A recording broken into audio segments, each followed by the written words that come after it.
Au cinéma, quand on veut donner le point de vue d'un personnage ou rendre une scène plus immersive, on utilise un concept nommé ocularisation interne.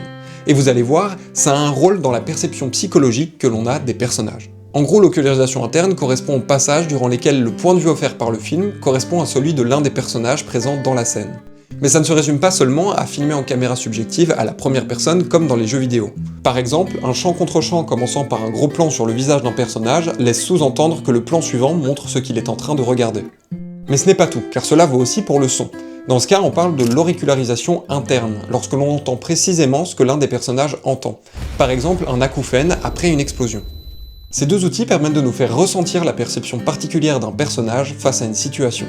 Grâce à cela, on peut plus facilement se mettre à sa place, ce qui aide à ressentir de l'empathie ou à s'identifier au personnage. Je vais prendre pour exemple le film Le règne animal de Thomas Caillet. Dans une scène, on peut voir ce champ contre champ.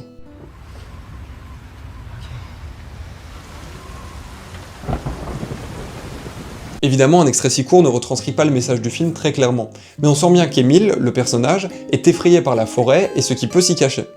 C'est plus significatif que s'il avait simplement dit « j'ai peur de la forêt » lors d'un dialogue. Autre exemple avec l'auricularisation. Bon, pour ça vous aurez besoin du son. Ici, Émile découvre qu'il a développé une ouïe surhumaine.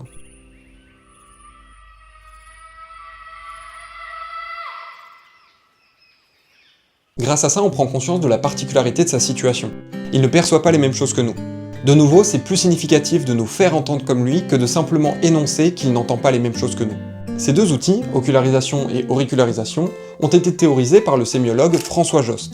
Ils viennent compléter le concept plus traditionnel de la focalisation, qui est l'accès aux pensées d'un personnage. En utilisant les trois outils, on obtient la méthode la plus complète pour retranscrire le point de vue d'un personnage dans un film.